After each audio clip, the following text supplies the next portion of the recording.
Terima kasih pemirsa Anda masih bersama kami di Editorial Media Indonesia. Bang Eman, kita coba mendengarkan dulu Bang, bagaimana sebetulnya peraturan MA ini bisa mengakhiri kesengkarutan hukuman koruptor. Kita sudah tersambung lewat saluran telepon dengan Ketua Pusat Kajian Anti Korupsi, sering disebut Pukat Universitas Gadjah Mada, Oce Madril. Bung Oce, selamat pagi.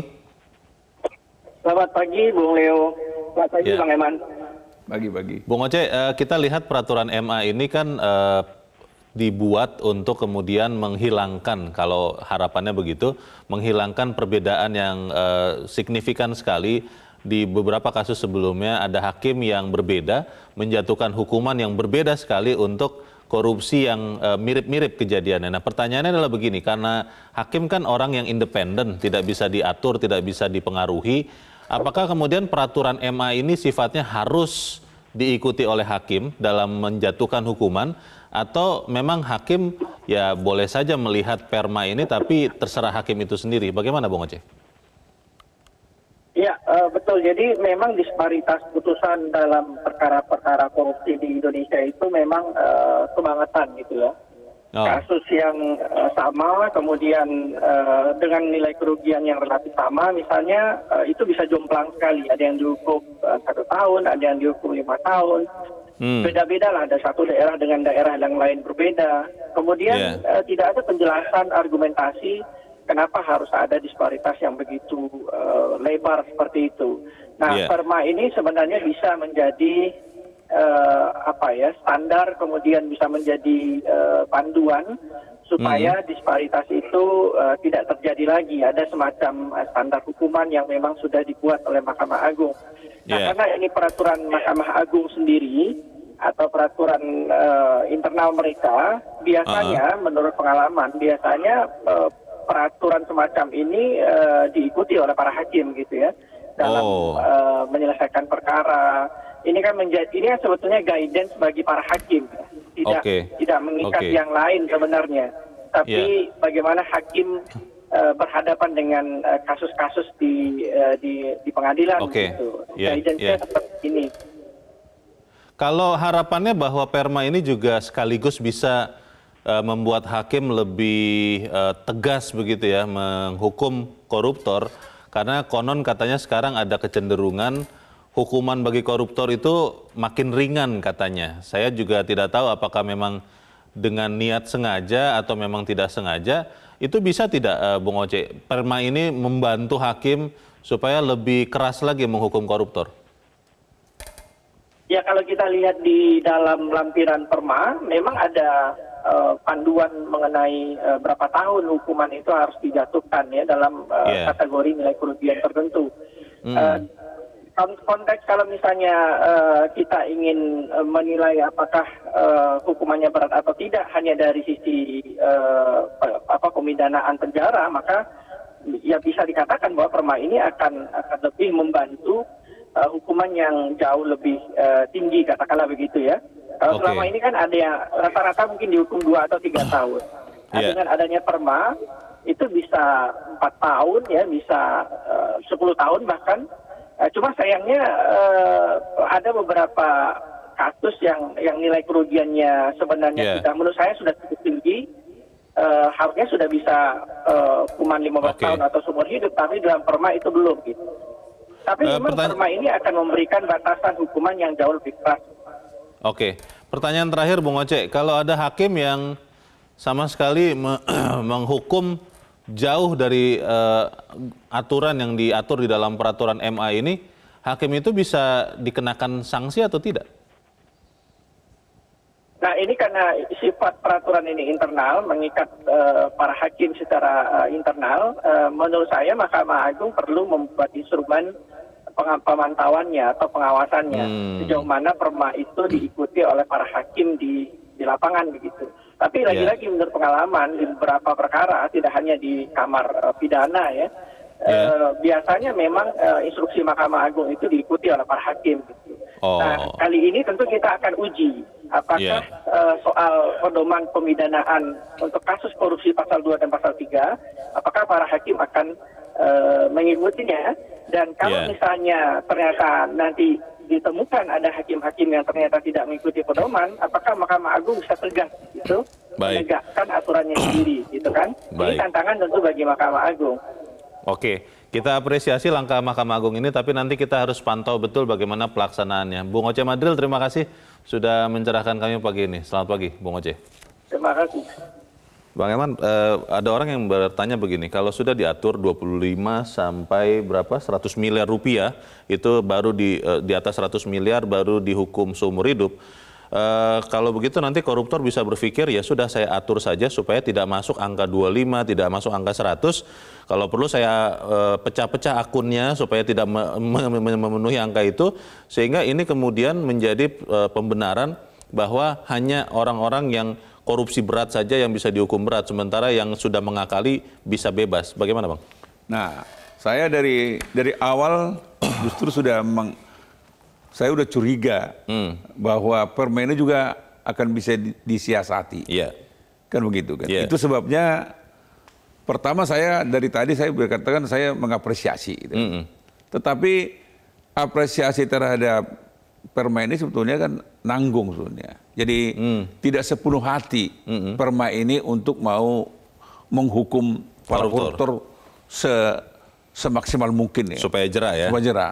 Karena ada batasan dibuatkan 100 M. Yeah. Tadi seperti Bung Leo bisa di-split kan. Iya. Dibagi-bagi. Betul. Bersepuluh. Yeah. Rata-rata ya bahkan bisa juga misalnya ya jadi ratusan juta aja kan gitu. Betul. Kan. Jadi ringan sekali gitu kan. Yeah. Nah, oleh karena itu karena memang buat perma sebetulnya kejahatan berat itu misalnya jangan 100 M. Oh. Katakanlah 10 M ke atas. Lebih rendah lagi Lebih rendah supaya lagi. Nah, karena namanya korupsi 100 perak, 1 juta, 100 M, 100 triliun tetap kejahatan. Betul. Perbuatannya tetap perbuatan tidak pidana korupsi kan gitu kan. Nah, kalau saya sih mengatakan perma ini misalnya bagus juga disempurnakan lagi. Jadi kejahatan berat itu tidak 100 M, 10 M ke atas. Bisa dibuat begitu. Jadi ini akan mempersulit mereka untuk mendisplitkan. Iya. Jadi kalau lebih repot ya. Lebih repot kalau ya. mau menyiasatinya. Nah, ini kan saling mensiasati. Saya dari awal ketika perma ini muncul, tiba-tiba pikiran saya apakah akan ada bisa lagi masih ada lobang celah untuk mengakalinya gitu kan. Pasti ada. Nah, seperti yang tadi Bung Leo sudah buka kan, akan disiplit ini jumlahnya nih. Betul. 100 M menjadi dibagi 20 orang. Iya. Kan begitu kan? Supaya tidak masuk kategori tidak tadi masuk kategori 25, apa? 100 gitu. Jadi tetap jadi 2 tahun juga apanya kan. Iya, hukumannya. Jadi harapan kita menjadi seumur hidup. Karena disiplit menjadi 2 tahun kan. Tapi kalau misalnya bebannya 10 M ke atas, berarti lebih sulit. Tetap ada pensiasatan, tapi lebih sulit. Dia tetap akan dihukum berat kan gitu kan. Itu betul. Kembali ke pertanyaan dasar tadi, Bang Elman. Ketika hakim adalah orang yang independen, kita sering bilang hakim itu adalah wakil Tuhan. Tidak bisa kita campuri keputusannya, tidak bisa kita pengaruhi, kita tidak bisa juga setelah putus kemudian mengatakan, oh itu tidak benar semacam itu. Nah, tapi peraturan MA ini kan mengatur untuk kemudian diikuti. Tadi Bung Oce Madril sih punya keyakinan bahwa karena ini peraturan internal biasanya diikuti oleh hakim. Tapi kalau ada hakim yang tidak kemudian mematuhi peraturan MA ini, apa bisa diberikan sanksi? Karena kan hakim independen. Jadi begini Leo, saya tidak yakin kalau perma ini ujuk-ujuk hasil pikirannya Ketua Mahkamah Agung kan. Oh. Saya buatkan begini, hanya beberapa hakim agung. Ini pasti sudah menjadi kesepakatan para hakim ini kan. Ketua Pengadilan Negeri, Ketua Pengadilan Tinggi, pasti sudah diundang kan. Sudah semua tahu. Ada kesepakatan gitu kan. Ini kita ini sedang disorot nih. Kita buat aja panduan. Ini kan petunjuk teknis, pedoman dan sebagainya kan. Nah, tadi Bung Leo bertanya, kalau ada hakim yang nyeleneh misalnya kan, tidak peduli. Memang tidak boleh juga Ketua Mahkamah Agung menghukum dia gara-gara memvonis di luar aturan ketentuan dari permen ini. Peraturan MA ini. Dia nggak boleh. Tetapi tadi kan Bung Oce kan sudah mengatakan, nah memang harapan kita ada pengawas. yang mengawasi persidangan ini dari Sabang sampai Merauke kan gitu. Sekarang sudah ada kan Bang? Loh, sebetulnya ada.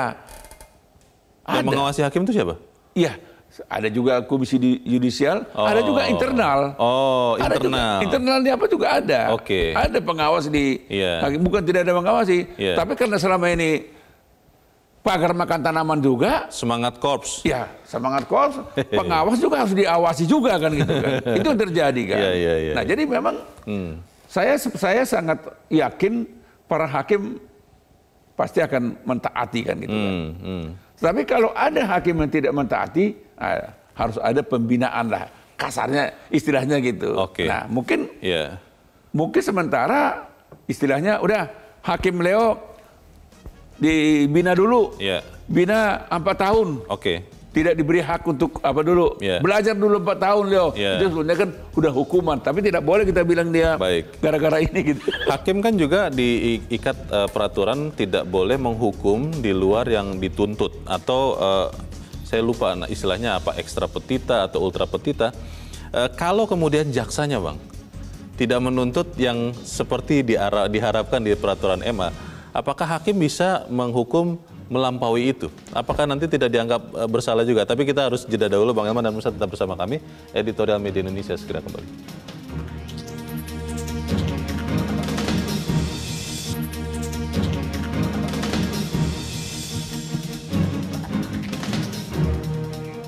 Terima kasih pemirsa, Anda masih bersama kami di Editorial Media Indonesia. Bang Elman, menyambung pertanyaan tadi sebelum jeda, kalau kemudian jaksanya tidak menuntut seperti yang diharapkan sesuai dengan peraturan Mahkamah Agung yang mengatur atau menjadi pedoman bagi hakim, apakah hakim bisa kemudian menambahkan hukuman atau seperti apa Bang? Ya, sebetulnya kan kalau kita bicara tentang kemerdekaan hakim, apapun bisa. Jadi misalnya seperti yang kemarin itu kasus yang penyiraman Novel Baswedan kan. Kan tuntutannya kan hanya setahun kan. Hakim kan memutuskan 2 tahun lebih apa itu kan. Oh, lebih besar daripada yang dituntut ya. Itu kan soal kemerdekaan hakim dan keyakinan hakim bahwa memang ini memang berbuat jahat ini orang ini. Jadi tidak cukup setahun, 2 tahun gitu kan. Ini juga bisa.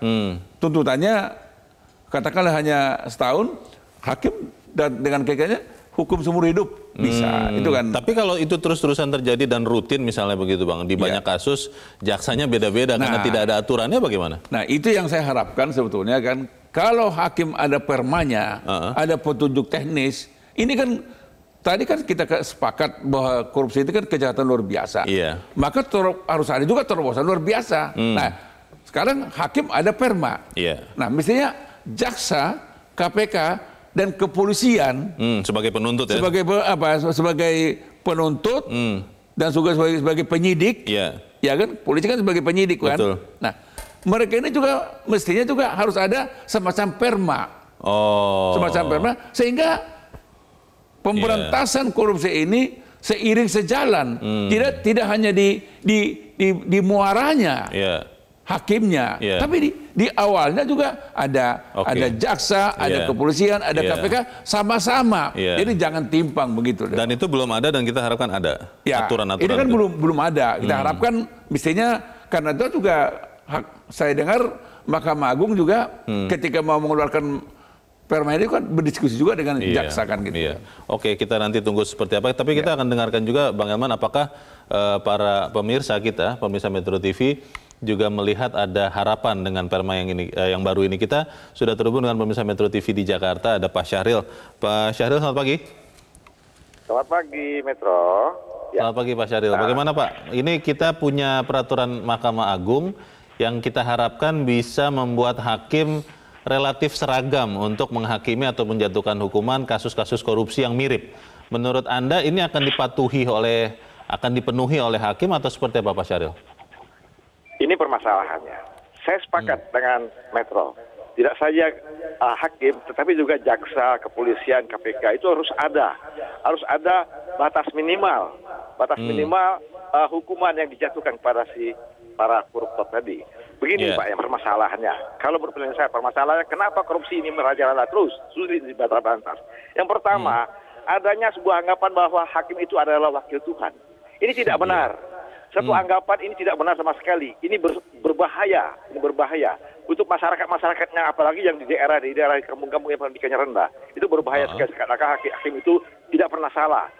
Allah itu tidak pernah korupsi, tidak pernah menzalimin orang. Satu lagi yang paling permasalahan lagi, bahwa kebebasan hakim itu mutlak dalam memutuskan sebuah hukuman, Ini sebuah kebebasan yang sangat harus diperbaiki. Kenapa?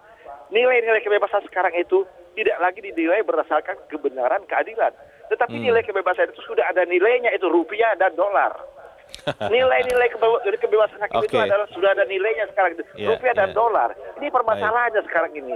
Jadi koruptor itu berani terus karena mereka bisa punya kekuatan. Kalau mereka korupsi 100 miliar ya, dia kasih 75 miliar untuk para penegak hukum. Saya kira semuanya beres kok.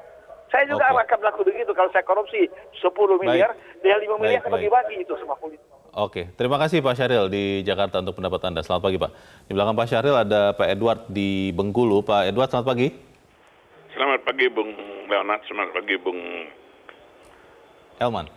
Saya ingin menyampaikan begini.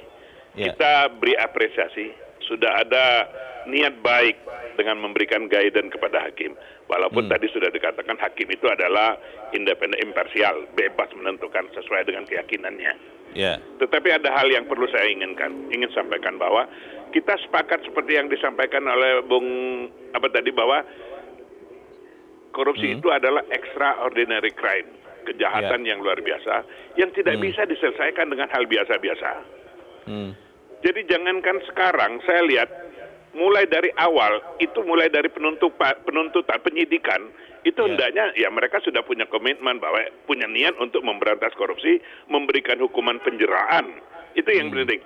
Sampai ke ujungnya di lapas pun koruptor itu mendapatkan fasilitas yang luar biasa. Kamar setingkat hotel berbintang, kan bingung kita. Nah, sekarang tuh niat untuk memberantas korupsi. Padahal kita sadar betul bahwa negara ini hancur karena koruptor-koruptor ini. Jadi apapun aturan tuh yang dibuat manusia tidak ada yang sempurna. Sesuai dengan apa yang dikatakan oleh the man behind the gun. Tergantung mereka. Padahal mereka sudah tahu betul bahwa orang ini harus diberi penjarahan. Nah, penjarahannya gimana? Kita lihat aja contoh yang terjadi dengan Joko Chandra. Seluruh instansi, bukan seluruh instansi, banyak instansi yang terlibat memberikan kebebasan. Cuma 500 miliar. Nah, mudah-mudahan ini akan menjadi guidance yang benar, memberi kesadaran pembinaan akhlak yang penting kepada aparat hukum itu untuk menegakkan kebenaran. Baik. Terima kasih Pak Edward di Bengkulu. Selamat pagi Pak. Di belakang Pak Edward ada Ibu Lia di Makassar, Sulawesi Selatan. Ibu Lia, selamat pagi. Assalamualaikum. Waalaikumsalam, Bu Lia. Silakan Bu, pendapat Ibu. Ya, ini kan saya ini masyarakat biasa Pak ya, awam. Tapi agak risih juga kalau melihat hukuman-hukuman para koruptor kita itu Pak ya. Di atas kertas itu ya bagus sekali sebenarnya. Jadi apa yang dikatakan oleh MA itu sebenarnya kita optimis Pak ya. Cuma kenyataannya di lapangan ini juga masyarakat juga ya jangan disalahkan kalau mereka itu agak-agak namanya kurang ya mendukung ya, tapi kita harus optimis juga itu Pak, karena kita mau negara kita ini aman. Tapi seperti yang dikatakan oleh Bapak tadi, kenyataannya itu mereka itu kan di lapas itu fasilitasnya mewah semua. Kalau nanti ada kunjungan atau sidak itu baru ketahuan ya. Mereka itu enak-enak saja semua. Malah sudah ditahan masih bisa nonton konser, masih bisa jalan-jalan ke luar negeri. Ini bagaimana ini kalau di lapangan? Jadi di atas kertas itu soalnya sudah baik dari dulu Pak. Tinggal kenyataannya di lapangan ini bagaimana ya. Jadi semuanya biar tidak ada perbaikan dari MA itu semuanya sudah bisa, asal penegak hukum kita itu sejalan baik dari tingkat bawah sampai atas, kemudian seragam tindakannya, karena ini kan beda-beda tindakannya Pak, dan selalu ada memang tadi seperti yang dikatakan selalu ada tawar menawar. Ini kuncinya di sini Pak. Baik, terima kasih Bu Lia di Makassar, Sulawesi Selatan. Selamat pagi Bu. Gadis benang merahnya dari 3 penelpon ini Bang Elman kelihatannya satu, bahwa apapun peraturannya, sebaik apapun dibuat, yang penting adalah manusia yang melaksanakannya. Bagaimana Bang? Sebetulnya kan begini Leo, tanpa perma ini pun, kalau memang niatnya mau memberantas korupsi, membuat jerah para korupsi itu kan, jangankan seumur hidup, hukuman mati pun bisa. Jadi saya kan, tapi kan tetap aja kita berterima kasih kan. Tapi sebetulnya kalau kita bicara sesungguhnya, tanpa perma ini pun hakim bisa menghukum lebih berat daripada 2 tahun 7 bulan. Bahkan hukuman mati pun bisa. Karena itu dibuka ya peluang itu ya. Loh, KUHP mengatur itu kok. Belum dicabut itu. Belum dicabut. Undang-undang itu berlaku sampai detik ini. Kan begitu kan. Jadi sebetulnya memang jujur aja kita pun kaget kok ada lagi perma gitu kan. Gitu. Tapi kan kita kan harus berprasangka baik kan. Berbaik sangka kan. Ya udahlah. Sepanjang niatnya bagus, udahlah, apakah ini juga bertentangan dengan independensi hakim, ya sudahlah. Udahlah, kita terima aja lah. Karena tujuannya baik ya. Tujuannya baik, niatnya baik. Tapi sebetulnya ini kan sama perma ini sebetulnya kan menggarami laut juga. Karena sudah ada. Sudah ada garam itu. Dan sudah lebih dari cukup sebetulnya KUHP itu mengatur seluruh perbuatan tindak pidana. Tinggal dilaksanakan. Tinggal laksanakan atau tidak kan gitu kan. Nah, tadi kan gini. Kalau kita berdasarkan perma ini, mungkin sampai kapanpun tidak akan ada hukuman seumur hidup. Karena apa? Udahlah, kan 100 M. Betul. Kan gitu. 99,9 M aja. Kan tidak sampai 100. Diatur begitu rupa. Supaya tidak masuk kategori. Tidak masuk kategori kejahatan berat kan gitu kan. Udah jangan. Kita buatlah dia, kita keringan aja. Atur. Sistem di-split kan gitu kan. Kita bagi apa aja itu. Atau memang dari awal, dari kejaksaan atau dari kepolisian, tuntutannya tidak seberat itu gitu kan. Jadi ini yang saya mau katakan. Kan begini Leo, kan ini kan sepanjang otak kotor itu ada, ya hasilnya pasti kotor. Tapi kalau otaknya dari awal bersih, saya akan membuat jera para koruptor ini. Nah, dan itu dibuktikan oleh Artijo Alkostar. Orang boleh menuduh Artijo itu bagana. Tapi bagaimanapun, ketika sosok Artijo masih aktif di Mahkamah Agung, orang menggigil ketika mau kasasi. Koruptor tidak ada yang berani itu. Tidak ada yang berani. Karena pasti diperberat. Waduh. Tapi ketika Artijo pensiun, hore, gitu. Merdeka kita. Itu saya nggak ada bukti itu. Tapi faktanya memang setelah Artijo pensiun, jadi lebih ringan. Bukan begitu, jumlah orang kasasi itu meningkat, berduyun-duyun kan gitu kan. Saya jujur aja. Kau Bung Herman bisa buktikan, saya nggak bisa buktikan. Tapi dugaan saya berduyun-duyun. Logikanya begitu. Karena memang kan kalau zaman Artijo nyaris tidak terdengar ada yang mau kasasi kan? Karena yang di awal-awal mencoba jadi kecele, malah ada yang menangis waktu itu ya Bang ya? Terpuruk, bukan kecele. Itu dia. Menangis Bombay dia. Pak Syahril tadi bilang begini Bang Elman, sebenarnya kita sekarang sudah tidak boleh lagi bilang hakim itu wakil Tuhan, karena kalau Tuhan yang kita pahami kan orang yang adil, yang tidak bisa disuap, tidak bisa masuk angin, tidak bisa mengatur-ngatur. Tapi pada kenyataannya walaupun juga saya tidak punya bukti, tapi logikanya mungkin hal itu terjadi di peradilan di Indonesia. Nah, apakah memang sekarang waktunya kita tidak bisa lagi bilang hakim di Indonesia ini wakil Tuhan lagi? Ya, kita juga kan tidak, sebetulnya kan di dalam KUHP pun tidak disebutkan kan. Betul. Hakim itu wakil Tuhan. Tidak kan? Pernah ada. Sebetulnya ini kan harapan kita, harapan rakyat, harapan pencari keadilan, sosok hakim itu adalah setengah dewa, wakil Tuhan, melaksanakan dengan nuraninya kan gitu.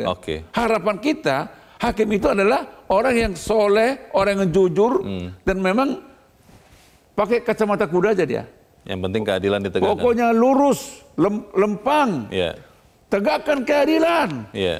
Kalau ada godaan dari Leo lembaran merah, lembaran biru, nggak ada, saya nggak mau tahu itu. Kan itu harapan.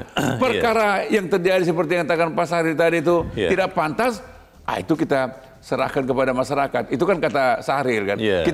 Saya kan tidak akan berani dong bilang begitu kan. Oke, masalahnya bagaimana mendekatkan harapan dengan kenyataan dan peran kita melakukan itu akan kita bahas di bagian berikut. Bagaimana pemirsa tetap bersama kami, Editorial Media Indonesia segera kembali.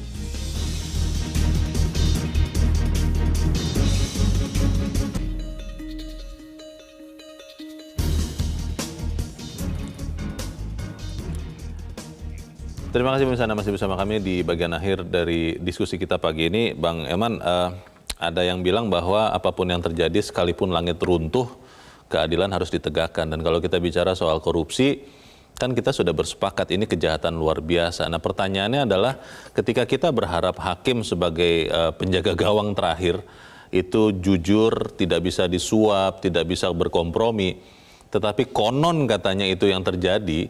Lalu bagaimana kita berharap dengan ada peraturan MA ini, itu bisa kita minimalkan, Bang? Ya, memang tidak mudah ya. Iya. Saya mau katakan begini, Bung Leo. Sepanjang orang masih berlomba-lomba, masih ingin jadi kepala daerah, dengan walaupun mengorbankan misalnya katanya biayanya sampai 50M, 100M, sampai 300M gitu kan. Ya artinya memang di situ harapan kita terhadap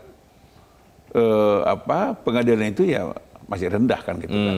Karena godaannya masih besar. Ya, maksud saya kan gini, kalau memang udah pasti, ini kan harapan kita kan dengan perma ini kan. Iya. Mestinya orang yang akan mau jadi kepala daerah berpikir nih kan. Tapi kalau dia sampai mengeluarkan 100M kan, kan nggak mungkin dia bisa mengharapkan dari gaji dia dapat dikembalikan. Cara yang sama juga untuk mengembalikan uangnya. Nah kita pokoknya tidak masuk akal saya, kecuali kalau dia memang mau mengeluarkan 100M, mengabdi. Nah kan itu udah, itu dewa itu kan gitu kan. Itu cerita dongeng. Cerita dongeng gitu kan. Nah, sebetulnya itu yang saya katakan, perma ini kalau ini dilaksanakan secara murni dan konsekuen, ini akan membuat para kepala daerah, para PNS, para dirjen, para direktur, para menteri, itu akan ada ketakutan. Kan begitu. Nah, harapan saya Mahkamah Agung harus mengawasi para hakim. Jaksa Agung harus mengawasi para jaksa. Kapolri harus mengawasi para penyidik. KPK juga harus mengawasi penyidikan-penyidikan yang ada di KPK itu. Supaya tidak ada celah untuk melakukan improvisasi yang membuat hukuman ini tidak maksimal kan gitu kan. Itu harapan kita. Kalau itu dilakukan, kalau menurut saya nggak usah tunggu 5 tahun, 1 tahun ini akan terasa manfaatnya, Leo. Gitu. Dan kita bisa berharap itu bisa terjadi, Bang. Ya, itu bisa katakan. Mahkamah Agung ketika dia melakukan perma ini harus betul-betul diawasi. Dan Jaksa Agung sama kepolisian sama KPK harus membuat pedoman yang sama supaya seiring sejalan. Baik, kita harapkan itu yang terjadi dan kita juga bisa memastikan ada efek jera bagi para koruptor. Bang Elman Saragih, terima kasih Bang sudah hadir di tempat ini. Selamat pagi Bang. Pemirsa, memastikan para hakim mematuhi peraturan Mahkamah Agung nomor 1 tahun 2020 jadi tugas berat Mahkamah Agung. Harus ada sanksi dan konsekuensi yang jelas bagi para hakim yang abai, meski undang-undang menggariskan bahwa mereka independen dan bebas dari intervensi siapapun. Mari kita pastikan bahwa keadilan ditegakkan dan juga bagaimana kita sama-sama menjerakan para koruptor. Saya Leonard Samosir, terima kasih Anda sudah menyaksikan. Selamat pagi.